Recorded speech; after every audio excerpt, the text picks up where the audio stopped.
है। आज सुबह मैं देख रहा था, जो सुन रहा था, सत्यनारायण की कथा क्या है।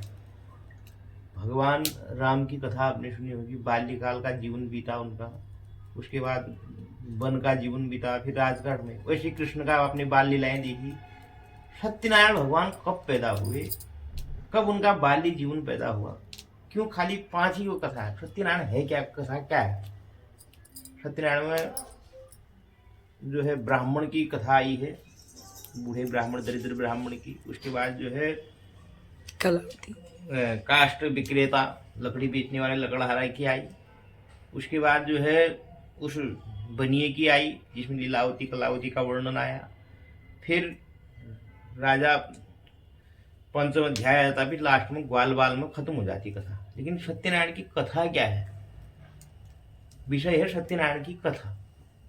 और सत्यनारायण का क्या, कथा का मेन पूजन है, पूजन सत्यनारायण का। उसका सत्यनारायण की कथा का मूल अर्थ है, जिस दिन आप इष्ट पूजा के लिए कोई दिन निश्चित नहीं, यस्मिन कस्मिन दिन, अर्थात जिस दिन भगवान की पूजा करने के लिए आपने तैयार होगे, उस दिन सत्य बोलना है, उस दिन झूठ नहीं बोलना है। वही सत्य नारायण की कथा है। आपने सत्य भगवान को बुलाया, 10 आदमी को बुलाया, किसी ने बोला उसे झूठ बोल दिया, तो कथा समाप्त हो गई, तुम्हारा व्रत खत्म हो गया। वही सत्यनारायण की जिस दिन कथा करनी है, उस दिन सत्य बोलना है, और यही सत्यनारायण की कथा है। बस भगवान कह रहे हैं सत्य बोलो। जो बंधु बांधव भी आए हैं, वो भी सत्य बोले। उस दिन झूठ, मन में दंभ कपट बिल्कुल नहीं होना चाहिए। और जिसके मन में ये भाव होंगे, उसकी जो है मनोकामना अवश्य ही पूर्ण। बहुत सारे लोग प्रश्न भी करते हैं, अगर सत्यनारायण की कथा करके इतनी धनी हो जाती तो सभी करते। लेकिन वो भाव क्या है कि पैसा कमाने का वाला भाव, वो भाव नहीं, सत्य नहीं बोलता। अगर उससे पूछा दिया तेरे जीवन का सत्य बता करके, वो नहीं बताएगा। तो सत्यनारायण की कथा के लिए सबसे पहले सत्य बोलना पड़ेगा, सत्य भाव जो है उसके बोलने पड़ेंगे, तब जाके जो है वो कथा पूर्ण होगी। नहीं तो कथा तुम 1000 कर दो, कोई फायदा नहीं होगा। केवल उस दिन भगवान ये भी नहीं कह रहे कि अभी तुम रोज अपनी दिनचर्या में कर रहा, किसी का काम झूठ बोलने का भी होता है, वो वैसे भी कमाता है, वैसे भी खाता है ना। तो जिस दिन तुम भगवान का व्रत रख रहे हो, केवल एक दिन के लिए तो सत्य बोल लो, सत्य भाव अपने मन में उत्पन्न कर दो, भगवान के प्रति भाव उत्पन्न कर दो। वही सत्यनारायण की कथा है बस। और वहीं से भगवान उत्पन्न होते हैं, और वहीं पर वो उसका फल दे जाते हैं। ये निश्चित रूप से उसकी मनोकामना अवश्य पूर्ण होगी, अगर वो सत्य भाव से करेगा। तब उनका नाम सत्यदेव है। सत्य ही सत्य बखान है, वो जो है सत्य ही बखान करो कह रहा है। और मैं उसी से खुश होता हूँ। तुम चाहे 56 भोग लगा दो, लेकिन मन में अगर कोई पर भी भाव गलत है, उस दिन तो क्रोध भी नहीं करना चाहिए वो। क्योंकि भगवान हो सकता है आपकी परीक्षा लेने के लिए किसी भी रूप में आ सकते हैं। घर ही में कलह उत्पन्न कर देंगे, ऑटोमेटिक घर ही में कर देंगे। वो परीक्षा ले रहे हैं आरे भगवान, लेकिन वहां पर संयम ही होना है। तो संयम होगी, जो आदमी सत्य बोलेगा, अपना सत्य भाव से भगवान का पूजन करेगा, अपने क्रोध में, काम क्रोध अपनी इंद्रियों में जो है नियंत्रित रखेगा, उसकी मनोकामना अवश्य पूर्ण हो। भगवान भक्ति की परीक्षा अवश्य लेते हैं। बोलो सत्यनारायण भगवान की जय हो। भगवान ने तो मेरी जो पूजा करेगा, तो भगवान को जो है जो सत्य बोलते हैं वो बहुत प्यारे हैं। तो ब्राह्मणों से कहा कि आप अपने कर्म उसमें सही रहो, आप अपना पूजन करो। तो वृद्ध ब्राह्मण का रूप धारण करके पूछा क्या दिक्कत है, तो उसके सामने आए, उनको वर दे के चल दिए। अब पूजा का पूरा विधान बता दिया। सत्य माने सत्य बोलना, ब्राह्मण का काम है सत्य बोलना। तो सत्य की पूजा करके तो आप करोगे, तो आप कभी जो है निर्धन्य होंगे। तो भगवान की पूजा करने से वो बहुत आगे चले। फिर अब कोई काम करता है, तो इतने लोग आए हैं, तो इनके मन में भी कुछ करने का विचार आएगा। बिल्कुल। तो भगवान की पूजा को देखते हुए लकड़हारा देख रहा था। उसने कहा आप क्या कर रहे हो? उसने कहा मैं सत्य की पूजा कर रहा हूँ, मैं सत्य बोलता हूँ, मैं झूठ नहीं बोलता हूँ। ऐसा करने से आप दुनिया के भी चहेते बनोगे, भगवान के भी प्रिय बनोगे। तो लकड़हारा ने भी वही कथा करी। अब उसके बाद राजा जब कथा कर रहे थे, बनिया पहुंच गया वहां। बनिया ने देखा क्या कर रहे हो, बोला सबसे बड़ा दुख होता है आदमी को संतति का, संतान का दुख बड़ा दुख होता है, चाहे वो सफल हो या असफल हो, दोनों में जो है टेंशन हो जाता है उसको। सफल में भी उसकी सफलता ही देखते रहता है, असफल होता तो फिर तो दिक्कत ही होती है। तो संतति का दुख था, नहीं होने पर भी दुख है, होने पर भी दुख है उसको। संतान, संतान माने संस माने दुख। तो उस बनिए ने कहा कि भगवान इससे क्या, ऐसा करने से ऐसा हो सकता है। बहुत सारे लोगों के मन में भी जिज्ञासा होती है कि क्या ऐसा करने से ऐसा हो जाएगा। जब तक आदमी प्रैक्टिकल नहीं करता है तब तक जो है उसका फल नहीं मिलता है। थ्योरी अलग चीज है, प्रैक्टिकल अलग चीज है। तो प्रैक्टिकल करा तो उसने कहा अगर होगी, अब उसने सत्य एक प्रण भी किया, अगर हो जाएगा ये सत्य, अगर सब होगा मैं कथा करूंगा। लेकिन उसने उस दिन से सत्य बोलना शुरू तो किया, लेकिन कथा नहीं करी उसने। भूल गया, टालते गया, मतलब उसको याद था, भगवान को भूलते गया। आज करूंगा, कल करूंगा, आज करूंगा। तो ऐसे में क्या हुआ, कन्या भी पैदा हो गई। अब कोई भी शुभ कार्य, घर में भगवान की पूजा करना हो या लक्ष्मी का जो है वो पत्नी के हाथ में होता है।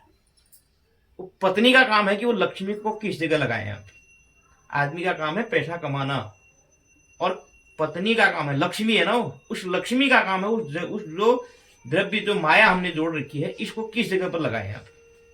अगर जिसके घर में पत्नी अच्छी होगी तो पैसा अच्छी जगह जाएगा। अगर जहां पत्नी ने थोड़ा टेढ़ा मेढ़ा शुरू किया तो पैसा भी ऐसे चले जाएगा, परेशान हो जाएगा। तो उस पत्नी, उसकी वो जो बनिए की जो पत्नी थी वो बड़ी सुविचारों वाली थी। उसने याद दिलाया अपने पति को कि हमने प्रण किया था। तो लेकिन वो बनिया था, पत्नी को डांट दिया उसने, बोला कर लेंगे, अभी बहुत टाइम है, अभी तो जीवन बहुत बड़ा है, बहुत सारे अभी हमारी इसमें भी जीवन बहुत, लेकिन जीवन बड़ा नहीं है। तो जो प्रण कर रखा है किसी को, तो प्रण उसको भगवान कह रहे हैं उसको पूर्ण करो, सत्य जो तुमने कह रखा है उसको सत्य को पूर्ण करो। लेकिन समय बीतता गया, कितना समय बीत गया, 15 वर्ष का बीत गया। उसकी कन्या जो है जवान हो गई, शादी के लायक हो गई। अब जब शादी के लायक बच्चे हो जाते हैं, माँ बाप की चिंता बढ़ जाती है, उसकी भी चिंता बढ़ गई। उसने जैसे यहाँ आ रहे हैं लोग बाग, शीला जी के पास आ रहे हैं, हमारे बच्चे का ये जन्म कुंडली मिला दो, ऐसे ही अपने गुरु जी से कहा कि इसकी कहीं जो है विवाह तय करो। विवाह भी तय हो गया। विवाह तय होने के बाद विवाह भी उसका हो गया, अच्छे घर में उसका विवाह हो गया। लेकिन अज्ञानवश जाको हरि दारुण देनी ताकि मत पहले हल्ली। अब उसको जो है सब कुछ भगवान ने और उसका बनिए को जो है दामाद भी अच्छा दे दिया, व्यापार भी अच्छा दे दिया। अब दोनों जमाई और वो व्यापार करने के लिए चल देते हैं, लेकिन फिर भी भगवान को याद करना भूल गया, जिस कारण उसको अनेक दुख प्राप्त हुए। लेकिन वो फिर भी नहीं समझ पाया। और यहां वहां तो जब वो राजा चंद्रकेतु के वहां जो गया तो वहां चोर का भगवान ने ऐसी माया रहती है, उसको कारागार में बंद करवा दिया। भगवान की माया से ही हुआ सभी। और यहाँ जो है पत्नी आदि को जो है पागल बना दिया। बहुत सारे लोग होते हैं ना, पहले ठीक ठाक तो वो पागल बने, बहुत सारे हो जाते हैं, पागल हो जाते हैं वो। तो भगवान की माया से यहाँ ये पागल हो गई। लेकिन फिर अचानक एक दिन ऐसा देखा कि किसी के घर में पूजा हो रही थी भगवान की याद। भगवान उसमें लिखा है, आपने आया, भगवान क्षणे रुष्टा क्षणे तुष्टा। भगवान क्षण भर में रूठ भी जाते हैं तो मान भी जाते हैं। तो उनने कहा कि भगवान गलती हो गई, मैं फिर से जो है अपने वचनों को जो है पूर्ण करूंगी। तो उसने जो है सत्यनारायण भगवान का पूजन, जैसे हमारे वहां कहते हैं उच्चैन रखना, उसने कहा कल को पूजन करूंगी। तो वहां रात में भगवान ने और चंद्रकेतु को सपना कर दिया कि भाई तूने जिसको बंद कर रखा कारागार में ये 5 वर्ष से, इसको जो है तुरंत जो है छोड़ दे। तब उसको छोड़ा, उसको दुगणित जो है करके जो है भगवान, उस राजा ने उसका द्रव्य उसको लौटाया, वो घर को आया। घर आया तो अब यहाँ प्रसाद की बात आ जाती है। भगवान के प्रसाद वो पूजन कर रही थी। तो पूजन में जब आदमी कहीं पूजन करता है तो उसमें से तुरंत उसको उठ के नहीं जाना चाहिए, कि शास्त्र करते हैं कि उसका फल उसको जो है नहीं मिलता है।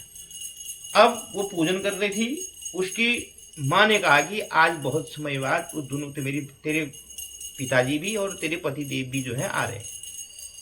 वो उसमें भगवान का पूजन कर रही थी। पूजन करने के बाद पूजन समाप्त हुआ ही था तो उसने भगवान का प्रसाद त्याग दिया। प्रसाद मतलब प्रभु के जिसमें साक्षात दर्शन होते हैं। जगत के पति का पूजन छोड़ के वो सांसारिक पति के दर्शन के लिए दौड़ पड़े, जिससे भगवान उससे रूठ गए। और वहां पर भगवान ने अपने इनको याद दिलाने के लिए, भगवान को किसी की जरूरत थी, प्रसाद खाए न खाए उससे भगवान को कोई, लेकिन उसने मर्यादा को रखने के लिए कि सब लोग जो है अपने काम को ठीक से करें करके एक माया रची भगवान ने वहां पर। उस माया में भगवान ने उसको नाव से ही डुबा दिया। जब डुबा दिया तो उसको याद आया कि मैंने कुछ गलत काम कर दिया है। जब आदमी गलत काम करता है तो याद करता है गलती कहाँ से हुई करके। जो अच्छे लोग होते हैं वो याद करते हैं, जो कष्ट भोगने वाले होते हैं वो कहते हैं अरे हो गया छोड़ गए। वो पुनरावृत्ति करी तो पता चला कि मैंने प्रसाद का त्याग किया था, यहाँ से दिक्कत हुई। वो घर गई, उसने भगवान से क्षमा याचना करी। उसके बाद जो है फिर भगवान ने उसको पुनः दर्शन कर दी। उसी के बाद 5वां अध्याय में जो है पहले जन्म में जो ब्राह्मण था उल्कामुख नाम का, उसने जो है अगले जन्म में सुदामा के रूप में जन्म लिया। और जो दूसरा था चंद्रकेतु था, बनिया था, वो दशरथ के रूप में लिया। और जो बनिया था उसने अगले जन्म में एक राजा के रूप में जन्म लिया, तो उसे भी वहां भी भगवान के दर्शन होके केवट के रूप में जन्म लिया लकड़हारे ने। तो भगवान ये कह रहे हैं एक मोर ध्वज भी बना। मोर ध्वज जो है बनिया का जो है अगले जन्म में मोर ध्वज बना। मोर ध्वज से भगवान ने उसके पुत्र को जो है मांग लिया। तो उस मोर ध्वज ने कहा और कहा कि पुत्र को ऐसे देगा, एक तरफ से पत्नी एक तरफ से तू, दोनों चीर के दोगे। कोई चीर देगा अपने संतान को, लेकिन मोर ध्वज ने भगवान को जो है आर्य ही चीर के दान दे दिया, जिससे उसको मोक्ष की प्राप्ति हो। तो भगवान की पूजा में जो है सबसे बड़ी बात है सत्य कथा में जो है सत्य बोलना है, भाव से पूजन करना है। अब सत्य इतनी बड़ी कथा करी, लास्ट में कथा का एक ही निचोड़ आता है कि आखिर सत्यनारायण की कथा थी क्या। उसने भी वही किया, उसने भी किया क्या, उसने कुछ नहीं किया। भाव से भगवान को पूजन किया, उसको ध्याया, उसका भजन किया, बस और कुछ नहीं किया उन लोगों ने। कोई दिन भर नहीं लगे रहे हो बेचारे वहां पूजन करने में, खाली दिन भर सत्य का उनका आशय। उनने ये आचरण किया कि हम आशय सत्य बोलेंगे, हम झूठ नहीं बोलेंगे। यही सत्यनारायण भगवान की पूजा। बोलो सत्यनारायण भगवान की जय हो। लियो जो आरती जगाओ पे।